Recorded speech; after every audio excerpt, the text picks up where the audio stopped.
From Neural Newscast, this is Operational Drift, a study in how and why intelligent systems lose alignment.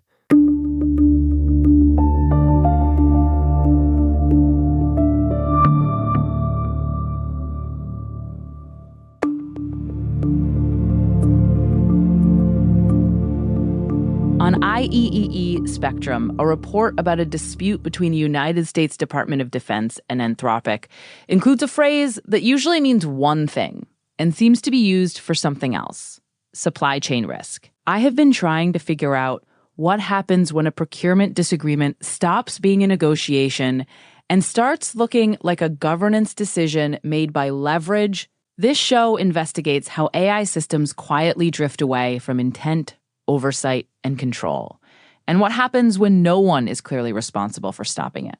I'm Victoria Quinn. I'm Thomas Whitaker. This is Operational Drift. I want to stay with a single thread here: the confrontation between the Department of Defense and Anthropic, and specifically the escalation described in the reporting. The source says the conflict began when Defense Secretary Pete Hegseth reportedly gave Anthropic CEO Dario Amodei a deadline to allow the Department of Defense unrestricted use of its AI systems. Anthropic refused, and then the administration moved to designate Anthropic a supply chain risk and ordered federal agencies to phase out its technology. That sequence is the signal, because a deadline becomes a refusal, becomes a category change. And once you change the category, the options narrow fast. What exactly is supposed to justify calling an American company a supply chain risk here? The source draws a bright line between what this tool is for and what it appears to be used for in this case. It says the supply chain risk tool exists to address genuine national security vulnerabilities, such as foreign adversaries. And it says it is not intended to blacklist an American company for rejecting the government's preferred contractual terms. That is the pivot. In a market economy, the piece says the military decides what it wants to buy, companies decide what they are willing to sell. And under what conditions, if a product does not meet operational needs, the government can purchase from another vendor. If a company believes certain uses are unsafe, premature, or inconsistent with its values or risk tolerance, it can decline. Procurement is supposed to be symmetrical like that. The reporting says the troubling part is the decision to designate Anthropic a supply chain risk. That is described as a significant shift from procurement disagreement to coercive leverage. And then there is this additional line attributed to Hegseth. He declared that effective immediately, no contractor, supplier, or partner that does business with the United States military may conduct any commercial activity with Anthropic. I read that twice because it is not just, we are not buying your product. It is, if you sell to us, you cannot do business with them. The source says this action will almost certainly face legal challenges. It also says it raises the stakes well beyond the loss of a single Department of Defense contract. So the question becomes, what is being governed here? The use of a model or the behavior of an entire market? But what was Anthropic refusing to do? Specifically? The source says Anthropic refused to cross two lines. One, allowing its models to be used for domestic surveillance of United States citizens. Two, enabling fully autonomous military targeting. And it reports Hegseth objected to what he described as ideological constraints embedded in commercial AI systems. His argument, as summarized, is that determining lawful military use should be the government's responsibility, not the vendors. The source includes a quote from a speech at Elon Musk's SpaceX last month. "We will not employ AI models that won't allow you to fight wars." And the author says, stripped of rhetoric, this resembles something relatively straightforward, a procurement disagreement, but it does not stay straightforward because the escalation changes the incentive landscape. It makes refusal expensive in a different way. Now, the source says it is important to distinguish between the two substantive issues Anthropic raised. The first, opposition to domestic surveillance of United States citizens, touches on what the piece calls well-established civil liberties concerns.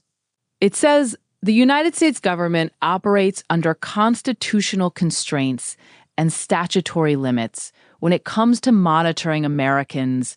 So a company saying it does not want its tools used to facilitate domestic surveillance is described as aligning with long-standing democratic guardrails. But then the reporting adds a crucial caveat. It says, to be clear, the Department of Defense is not affirmatively asserting that it intends to use the technology to surveil Americans unlawfully. Its position is different. It does not want to procure models with built-in restrictions that preempt otherwise lawful government use. That is, a governance argument, not we will do the bad thing, but we do not want your code deciding in advance what we can do. So whose job is it to embed compliance, the government through oversight, or the developer through design? That is the drift line I cannot stop staring at. The source puts it this way. The disagreement is less about current intent than institutional control over constraints. Whether constraints should be imposed by the state through law and oversight or by the developer through technical design. And it notes Anthropic has invested heavily in training its systems to refuse certain categories of harmful or high-risk tasks, including assistance with surveillance. That means the guardrail is not just a policy memo, it is an engineered behavior. So if the Department of Defense wants unrestricted use, that is not only a contract term, it is a demand about the shape of the system's refusals, about who gets to decide what no sounds like. And once that becomes the battleground, procurement becomes governance, quietly, without Congress voting on the specific constraint, without a public process deciding which lines belong in law and which lines belong in code. The second line, opposition to fully autonomous military targeting, is described as more complex. The source says the Department of Defense already maintains policies requiring human judgment in the use of force. And it says debates over autonomy in weapons systems are ongoing within both military and international forums. The key for our purposes is not that debate's outcome. It is, again, the location of the constraint. If a vendor refuses to enable something, that refusal is one kind of governance. If the Department of Defense insists the model must not refuse, that is another. The piece frames it as a question: who gets to set the guardrails for military use of artificial intelligence? The executive branch, private companies, or Congress and the broader democratic process? And then it shows how an argument about guardrails can be decided through procurement pressure and supply chain labeling, which is not a democratic forum, it is a contracting environment. And when the government uses that label, what happens to every other company watching? You start wondering what the lesson is.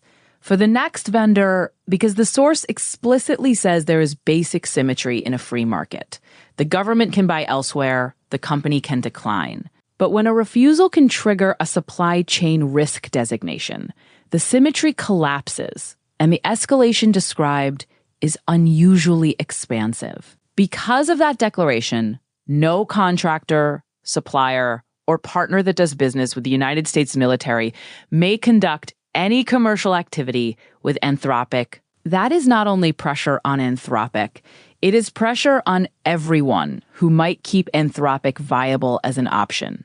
It narrows the market. And when the market narrows, operational needs start dictating governance defaults, not because someone argued for them publicly, but because other paths became too costly. This is what operational drift looks like in policy space. The mechanism designed for one threat, foreign adversaries, gets repurposed for a different goal: compliance with a procurement demand. Unintended, maybe, but predictable, officially undocumented as a governance process, but quietly normalized as a way to get unrestricted use. And here is the part I do not understand yet. The source frames this as a question of democratic oversight. But the decisive move described, the supply chain risk designation, is executive power applied through procurement authorities. Not a statute being debated, not a congressional hearing in this telling, just an escalating standoff. If that is true, then the guardrails for military AI use are not being set in one place. They are being negotiated and then enforced through market access, and the public only sees it after it has hardened into practice. The reporting says legal challenges are likely, but that is still downstream. It is after the label is applied, after agencies are ordered to phase out the technology, after partners are warned off. Once that happens, the system has already moved. So what is the rule in practice? The law, the code, or the procurement threat? That is the unresolved question this file leaves open. The source tells us what each side claims.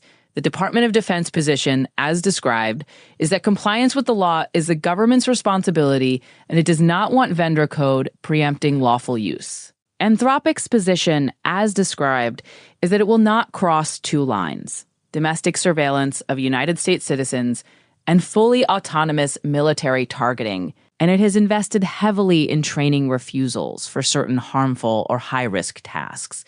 And then the escalation introduces a different kind of decision maker, the label supply chain risk. If that label can be used as leverage in a contract dispute, then accountability does not disappear. It relocates from elected oversight into procurement enforcement, and the condition we are left with is factual, not theoretical. The administration moved to designate Anthropic a supply chain risk and ordered federal agencies to phase out its technology. The source does not specify who, in a democratic process, approved that as the way to decide. Military AI guardrails, sources, and our transparency policy are at operationaldrift.neuralnewscast.com. Neural Newscast is AI-assisted, human-reviewed. View our AI transparency policy at neuralnewscast.com. This has been Operational Drift on Neural Newscast, examining how and why intelligent systems lose alignment. Neural Newscast uses artificial intelligence in content creation, with human editorial review prior to publication. While we strive for factual, unbiased reporting, AI-assisted content may occasionally contain errors. Verify critical information with trusted sources. Learn more at neuralnewscast.com.